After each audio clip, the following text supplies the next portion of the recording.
for the Genesis thing tomorrow. Okay, it's be on mic and then okay. Okay. Yeah, we did. He did a press conference. So you have to turn all this machine stuff around. Okay. Thanks to Kathy, she figured it out. Really? She did before, so. Anyways. Okay, so let's talk about new album things. Yeah. Okay. First single, which we just heard. First single, Rhythm is Gonna Get You. Yeah. Who wrote that? Okay. The first single, Rhythm is Gonna Get You, was written by Kiki Garcia, our drummer, and myself. What happened, he had written some of it with different lyrics before, and he got stuck, which happens a lot to writers.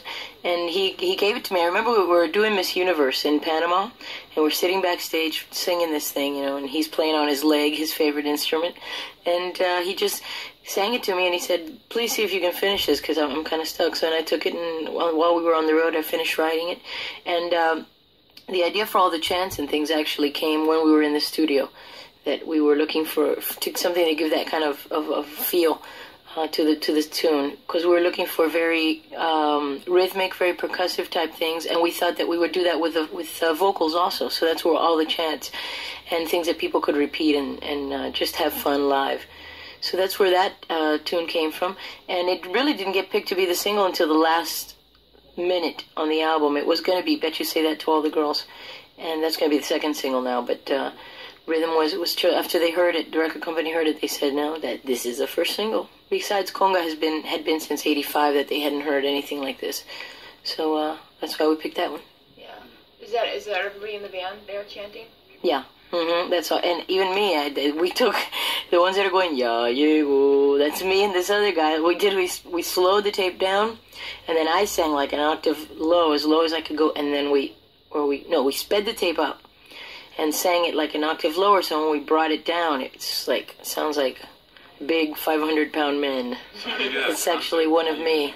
Well, in concert we have an emulator that plays back all the background vocals that we can't redo. There's one guy that has a baritone voice that does that too, and that sings that part, but to get the fatness we have him and that voice. It's in the emulator already. Yeah, emulator's great. Saves me 3 women background vocalists on the road, which could cause a lot of trouble with these guys. Oh yeah? Oh, believe me. So when you use the emulator in concert, is it all you on it? Well, yeah, the parts that I did, like in Bad Boy, and the things that were all me. But on top of that, sometimes we just switch around everything and do the guys do background vocals just to change things. Like on 1, 2, 3 and things that I did, all the background vocals, we just have them do it just for change. And sometimes I'm in there too, and they sing with me. So we can do a lot of variations on that. But there's a lot of singers. We've got the guitar player, bass player, and keyboard player sing, and the whole brass section sings, which are 3, and then Kiki sings. So we got like 7 guys that can do background vocal parts. So that's real good. Yeah, Kiki seems to have a hand in almost all of his. Oh yeah, Kiki's very creative. We co-wrote 3 songs on this album. We co-wrote Rhythm Is Gonna Get You, 1, 2, 3, and Give It Up, which was written by Kiki, myself, and our trumpet player, Randy Barlow. So we had a lot of co-writing on this. And then 2 that I wrote myself, and then 5 that the Jerks wrote. Joe Galdo, Larry Dermer, and Rafael Vigil, which are the guys that also helped on the production of the album. What do you call them, the Jerks? They call themselves the Jerks. That's their title. It was going to be Tri-Jerk, because it was 3 of them. But they figured the Jerks is more, snabby. They like it. They said they're regular jerks, so that's what they want to be called. Don't ask me. So now when if you get mad at him and you say you jerk, he can't get mad, no? That's a compliment. Plus people don't expect much of a jerk, so if they do anything least bit neat, right, it'll be all the more neat. You should see how they dress sometimes. We had theme days at the studio. Oh, well, one day was dress-up day. We all went in, real dressed-up suits and ties. But his suit, one of the jerk suits was like, those pants that come all the way up to here, and then those checkered jackets with all the pencils and all that jerk stuff. Jerky. Yeah, jerky. Did you have Clash Day? Oh, no, well, actually, every day was Clash Day for the Jerks. But we had, just Sporty Day where everybody went in shorts and stuff. We just have to have fun somehow. Plus, we had little toys in the studio to help us have fun. We had a big blow-up of Godzilla, and who was wearing underwear on his head.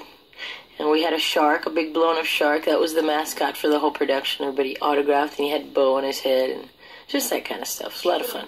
Put 'em on the album cover. Actually, we thanked Godzilla and the shark and golf because one of the jerks is a real big golf aficionado. So he had in the vocal booth before I was using it, he had set up like a little green and he was shooting wiffle balls in there the whole time, the little air golf balls, practicing his swing. It's the only way he could stay relaxed for the whole thing.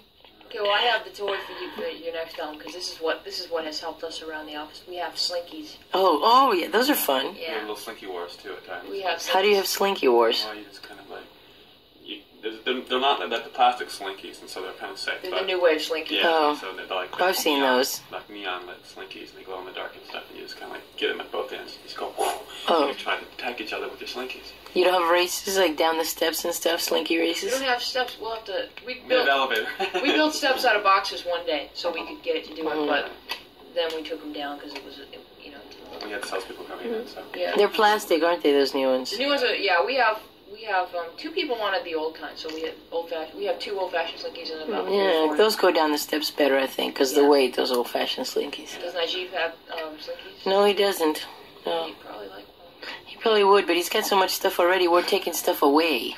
Every time they call me from the school, Naib, another toy disappears. And it's funny because the other day, one of the first toys to disappear was his VHS game of Clue. So his dad goes, all right, well, we're going to give this Clue game now to the poor kids. And he goes, why? If they're so poor, they can't have a VHS. So his dad said, I'll give them your VHS. So he's still quite the little wise guy. Oh, yes. Yeah. And I can't complain because he pulls hundreds and stuff, but conduct, he's trying.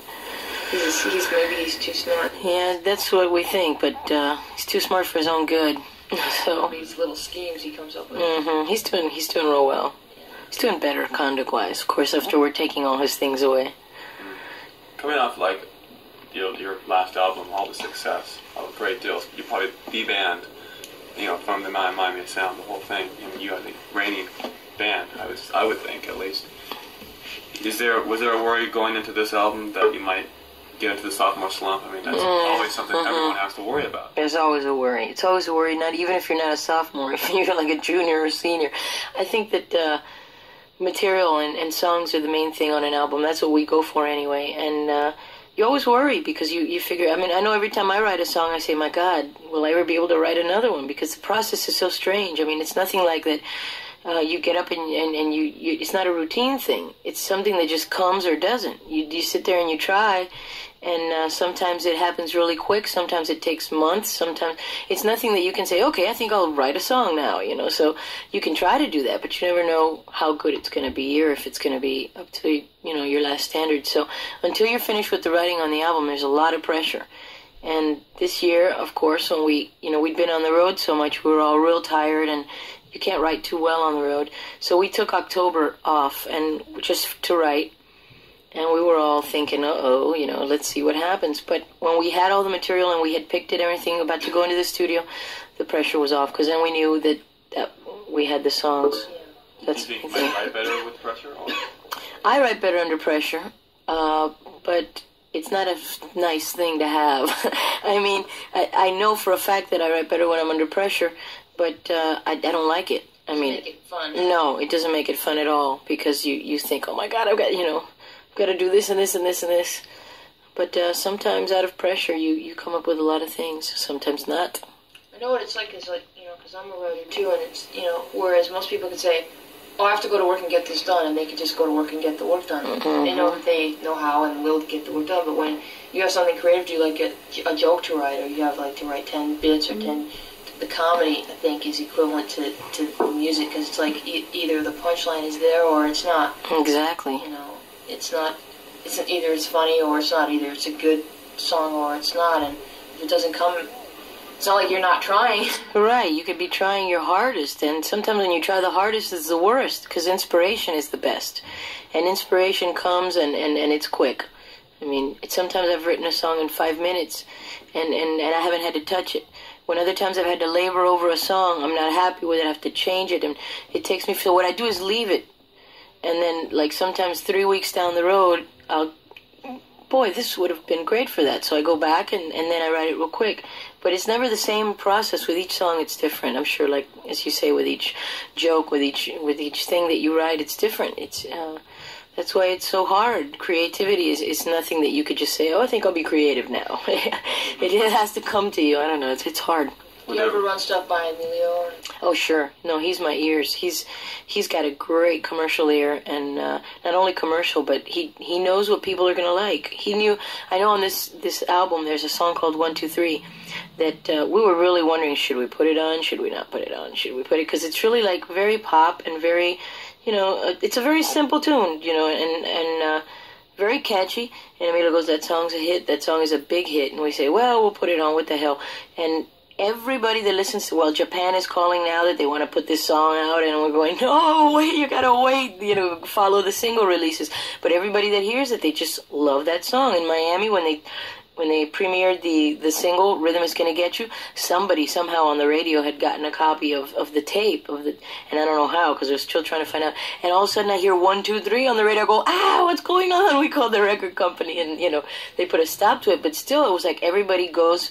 I remember Judas Priest was doing their new live album downstairs, and we were working upstairs, and it was funny because we had a poster of them and they had a poster of us, kind of so we could get cross vibes, and they had kind of decorated our poster, and it said, they fixed it up and they said featuring the heavy metal debut of The Machine, and then I had like black lipstick and they had painted leather stud bracelets on me, and the producer came up and he goes, boy, I love that song 1, 2, 3, and this guy's a metal producer. We're going, no, it's a nightmare. But Emilio has great, he knows. He just has an uncanny ability. So do you think you'll wait till the third single for that one? I don't know what they're going to do, but it's definitely, I think we always try to do that, but we try to put 10 hits on an album. That's impossible, of course, because 10 singles never get released, but we try at least for the entire album to be real strong. And I feel that there's a lot of possibilities for singles on here. It just depends on your taste. I mean, it all depends on who picks the singles, which ones they like. So I don't know what'll happen with that. But another reason why Emilio's so good is because he's very honest, too. If something stinks, he'll tell you. Or if something can be better, he'll tell you. And he's a great measure for hits. What is the deal here? With the record company, do they say, Gloria, on this album we're going to make you a star, we want everyone to know your name, because now it said in R&R, it says Gloria Esteban. You're right, that's the new title. Yeah, it wasn't my idea. I didn't think so when I saw it. It was not my idea. As a matter of fact, when they gave me the album cover, that it had Gloria Estefan like this big, and then Miami Sound Machine, I go, wow, no, can't you make my name smaller? I go, I'm really shy about that. And what happened was that they did want a name identified with a face, because I was on the cover of Primitive Love. I'm on the cover of usually the picture image of the band, because there's so many people. I mean, when you take a picture of 10 people, you can't remember anybody. So since I'm the only girl in the group and the lead singer and one of the originals, they said, okay, we're going to go with your image so that people can grasp it real quick, but didn't have my name, so they figured, well, the natural thing now is, for people to know your name. I wanted it to be, when they told me that my name was going to go on Miami Sound Machine, featuring Gloria Estefan or whatever, they said, no, it sounds better the other way. I go, no, why? What is it now, Gloria Estefan and the Miami Sound Machine? Yeah, and Miami Sound Machine. And Emilio thought that was cool? Emilio loved it, are you kidding me? He doesn't care. Yeah, he wanted it that way. The guys don't mind. They really don't mind, because if it would have been somebody else's name, like one of the guys or something, they would have, but they never had it all along. So they're real cool about that. They don't care. Yeah, I can sort of understand that, because, you're the star of the videos usually. And people, everyone knows, oh, that's the Miami Sound Machine girl. I don't know what they call you, because we being in the industry, we know who you are. Right, exactly. What they're thinking, but... Right, the singer from Miami Sound Machine. Yeah. Right, so they wanted there to be an identity, because they figured Miami Sound Machine sounds so generic. They also didn't want anybody to think it was a production-type band. There wasn't a real band. So that helps also to establish kind of a personal thing. I like the metal thing, The Machine. The Machine. The heavy metal debut of The Machine. They had all the guys I had a tattoo that said Emilio on my knuckles. They put this, it was really fun. What did you do to the real poster? Did you do anything to it? We couldn't, because they were all metalled out, unless we started painting preppy shirts on them or something. I don't know, what could you do to the priest? No, we called them the priest. Yeah, I had to change that to the priest. Golf. Joe used to play golf with the guys from the priest. Kind of the image is a little different there. The priest playing golf. Priest and niggers. Yeah. They're real nice guys, and their producer, Tom Allen's great. Where was it that you were in Miami doing? Criteria, yeah. We So might work together sometime. we were thinking of doing a duet. You know, we were wondering how we could work this out, but On the road together. maybe. Interesting mixture of my Can you imagine? I can't really. You would get like everyone in the world just because you'd have that whole side of the world and your whole side of the world. Yeah, I'll tell you, it'd be very interesting. Yeah. But it was fun. It was a lot of fun. You have some interesting tailgate parties in the parking lot.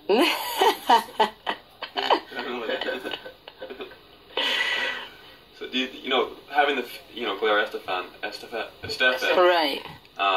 So Rick Having- always says Esteban. I know. And then That's because That's it's it.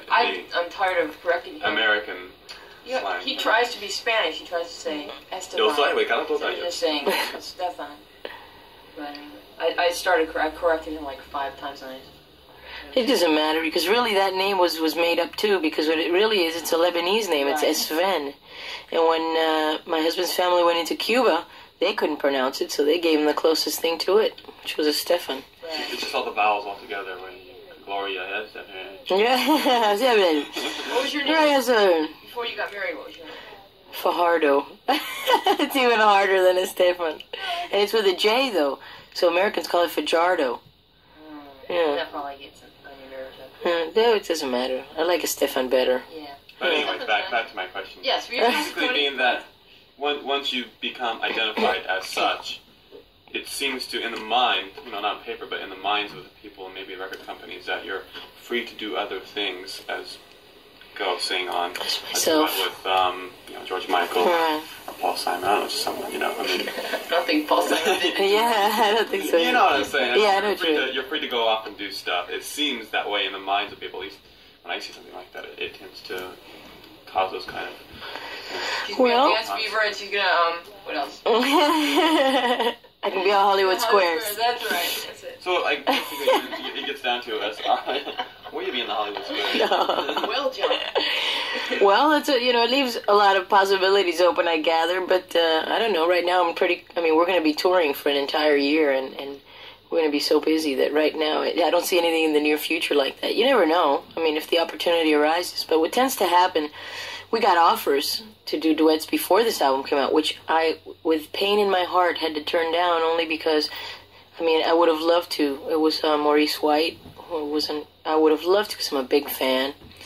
And Apollonia also, I was going to do something with her. The thing is that when you do a duet and you have an album being released at the same time, if all of a sudden they start playing your duet, they can't give airtime to your single, and it depends on, sometimes they'd rather choose something that's two people that, that are in the music field together as opposed to one or the other, and you could really kill an album like that. That would be hurting the whole group.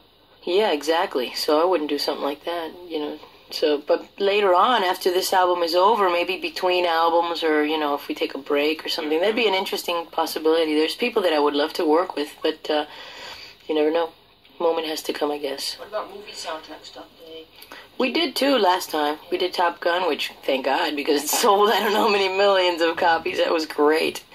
And we did Cobra, which we won't talk about that, but they did a great treatment on the song. The song got played twice through the whole, in the parts where there weren't any people talking and stuff. So they did a real good job with that too. Parts where there weren't any blood spurting. Right, the funny part of the movie. Those 2 seconds of funny. Was that the You're the Disease, I'm the Cure? Was that the... That was, yeah. Yeah, that one. Yeah. And, but the Cobra soundtrack did wonderfully, and we had a song on that, but not one that we wrote. That was a departure for us. It was a rock tune called Hot Summer Night. And we did it because it was a lot of fun for us. It was out completely different from our style, or from what people consider our style, which I don't know what it really is, because it's really, between Conga, Bad Boy, and Words, it's pretty varied out there. But I think just the sound, our sound, more or less, it wasn't that way. So we did it for fun, and also because it was really exciting to be on that movie. It was a good movie. Would that be in your concert catalogs? Hot Summer Nights is in our catalog. Yeah, it's in. Usually it's the encore that we do that and another tune. Did they ask you a lot, movie guys? They asked us. They wanted Rhythm Is Gonna Get You to be, they offered us 3 soundtracks for that tune. And they weren't even going to be soundtracks. They were going to be the only song. It wasn't going to have like a soundtrack album. They just wanted the song to be identified with the movie. But timing was wrong on all of them because we were releasing now and these movies are coming out in July. So by that time, you know, the song might be too old or, you know, or we might be on another single. You never know. So it was, and one of them even was going to be, the video was going to be in on the song and everything. But, we just had to be real careful what kind of image got established, and we just decided, you know, why take the chance? The song is, excuse me, doing real well. We got news today of, I don't know if we can say it. When was this going to air? This will air starting next week. I'll send pieces Oh, of it out. great. Well, then I could tell you it's 66, came in on the chart 66 with a bullet. And it was the, debut. It's the highest debut on Billboard and the highest debut on R&R. So that was real good. Thank you. Yeah, most added in the whole country. Most added tune. Yeah. Well, it was most added. Yeah, it was most added. Right. I saw that. So that's real good. That's why we're here today. Otherwise, we would have said shine it. Forget it. If you only got 70 ads, then we would have had to like postpone this until You would have gotten whoever did. Yeah. Whoever got the most added, you would have been doing. Which would have been George Michael, because I think he was second in line. Yeah. What a title. Yeah, I want your sex. So you wonder which you want a part, or what is it exactly that you want? What sex, male or female? Because a lot of people have been wondering now. Yeah, it's those 2 big hoop earrings that. He's cute. Yeah, he's real cute. I've met him in person. He's cuter in pictures. Yeah, I interviewed Wham when Wham first came out, and then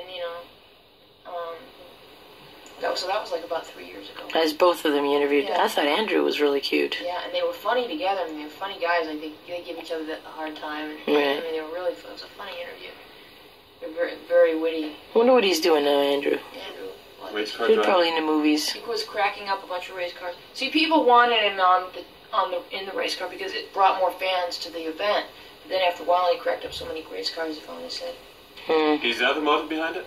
"Oh, come on!" Was it? I don't know. Oh, sure. That's a whole promotional thing. Like they try to get the biggest tennis stars to be at their tournament. Okay. It's a bigger draw. Really? Yeah, originally, he's no good at this race car driving. So we're going to put him in there. Yeah. We're going to put his life on the line. Exactly. If he's well ahead, take it. You guys do anything like that? Not race car driving, perhaps, but... No, a lot of the people in the band are scuba divers. A lot. I'm just waiting to get certified. I was going to do it a couple months ago, but I'd read the whole thing already. Really? I snorkel a lot. Yeah, a lot of the guys are certified in the band. Well, you figure we live in Florida. What can you do? You swim. So we play racquetball. A lot of the guys in the band. We're all sports-minded. They're big basketball and no. Well, actually, 2 of them do play golf. 2 of them play golf. The trumpet player and one of our keyboard players that's from Chicago. Yeah, they're big golf guys, but the rest are not golf. We're more football and watching football and basketball. But to play racquetball, that's a big sport in Miami. I don't know if it's really hot here. It's pretty big. But in Miami it's big. Everyone can play tennis here. Well, see, tennis is so hard for me because I always have to spend half the time chasing the damn ball after I sent it, So, yeah, racquetball for me. See, racquetball, anybody can play, really, if you have a little bit of skill. You can have fun at it. Tennis, you have to have a lot of skill before you can really enjoy the game. Yeah, that's true. The ball it's easier to find the ball. Sure, it doesn't go anywhere. I mean, it's somewhere around you. Car runs over it. Right. What about working out? We all pretty much work out. I think everybody in the band works out. All pretty much weight training. I even do weight training.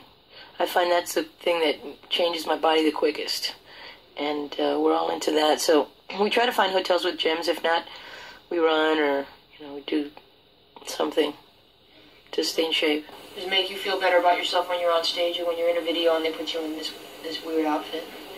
Oh, yeah, definitely. I mean, being a performer, you feel much better when you look better because everybody's staring at you. I mean, if you're up there and if it was another kind of job that really doesn't matter, it's not that big a deal. But and even the camera, which gains you like 10 pounds, and everybody's looking at you, you're kind of establishing some kind of image. You try to look the best that you can. I mean, you try, but sometimes when you're on the road, it's hard. Junk food everywhere, but we try.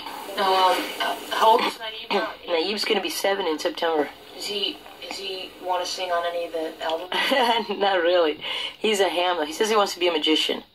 And he's real in tune, though. He's taking piano, and he loves music. He's going to be on tour with us now. I'm going to take him to the Orient, but just so he can be with me, because I'm going to be gone a month there. So I'm taking him with me there, and he's spending a lot, since Emilio's not on stage anymore. Emilio's just producing and backstage, yeah. Because he's going to be doing now 4 songs for Clarence Clemens. He's producing that in Miami. And he's getting a lot of offers. And that's what he enjoys. He enjoys the business aspect a lot more than the performing. And what was happening was he'd be on stage and he'd be desperate because something was going wrong with either the lights or the sound. And he couldn't get off stage in the middle of the tune. And he was just, what he really enjoys is the production end of it. So now, that we can, besides the fact that we don't want to leave Naib alone, and now he's in school, and I'm not going to drag him around with a tutor because he's going to spend his life with 15 men and, no kids, and it's too much of an abnormal life as it is. So we want him to have his schooling. So Emilio will stay in Miami doing productions and working on other things, and then on the weekends he'll meet me wherever I am on tour with Naib. So that he can at least have one parent. Because, we have the grandparents and stuff, but he's already at an age where he really needs one of his parents. So we made that decision, and he's working on that. So Naib will be out. He's out the board with his dad, helping him out and stuff. Really? Yeah, he's learning all kinds of stuff. He really likes it. And he's funny because he comes backstage and he'll bring me little friends to meet me and stuff. And then he'll say, okay, she'll be ready in like 5 minutes, and I just wait out there. It's really, he loves that whole thing. He's a little domineering little kid. So he loves that. He likes the attention that he gets. Oh, sure. And he's starting to enjoy the whole aspect of it now since he's older. Before, it was just like the excitement really, got him out of control.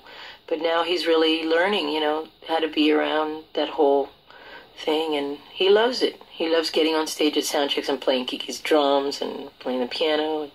He likes all that. After seeing that, do you ever wish you were maybe the child of famous scene? No, not really. I think the best thing that I had was the fact that I had I wasn't really a normal childhood because I was an army brat, so we moved around a lot. But I really liked, going to school and being a normal kid. I think that he can handle it because Emilio and I are very, normal people in the business. I don't think you'll find more normal people than not only us, but the guys in the band. Everybody's real down to earth, and nobody's caught up in all this hype that sometimes happens. So that's where he gets, the normality of it. But sometimes, if you let this take you, you can get in a lot of trouble. So what do you say to him when he starts acting like a big shot? Stop being a pain in the neck. I always tell him, nobody likes a show-off. He really isn't a show-off because at school he doesn't even talk about it. Kids ask him for our autographs and he'll tell me and he'll take it to him, but he's not. I asked his teacher because I talked to her a lot. And she goes, no, on that side he's cool. He's never saying, oh, my mom did this or they did that and that. He always talks about, oh, we went to the park and, the normal things we do. He doesn't do that. He doesn't act like. But the day he does, I'll whack him because I hate that. I just hate that. I think that one of the most horrible things in the world is to think you're great. Because, that can go away tomorrow. So your self-esteem can't be based on what people think of you. That's right. Did you tell him stuff like that? Oh, sure. I tell him all the time. I tell them, they treat us special because, they see us on TV and they see us on the radio and they hear us on the radio and that's why they treat us special because they like our music and, we make them have a good time and people tend to, when they see people on TV, they tend to think that, they're special people, but, everybody's special in their own way. I talk to them a lot about that stuff because I just don't want them to grow up like that. What about the video for the new single? Oh, I'm excited. We just did that. We did that the day before yesterday from 8 in the morning to 3 in the morning. Yeah, but it was a grueling thing because this is the only time we had, but I think it's going to be great. We got some really interesting shots. There's this one shot where, towards the end, we did it as the last shot, but I'm all covered in clay, that red clay. It's all in my hair, all over my body, and like a little bit of body paint, because it's supposed to be an alter ego. It's a combination live performance from the band and like all this alter ego stuff that very Afro-Cuban in its roots. That some of the dances that we do, you know, we used painted bodies, very nice looking painted bodies of God, I might add. And one of them did a split right in front of me, wearing a tanga. It was really one of the guys. No, it's very interesting. A lot of high energy. We had a great crowd because it was fans that went. You know, Kiss announced it on the radio and had some fans come out. Yeah, so we had great energy in the crowd. It was great energy because live performance really get into the. You remember to tell you how to do this little. Okay, I'm going to do a different level. Do you have to change it? I'm going to do it more high energy. We'll get a couple of the open.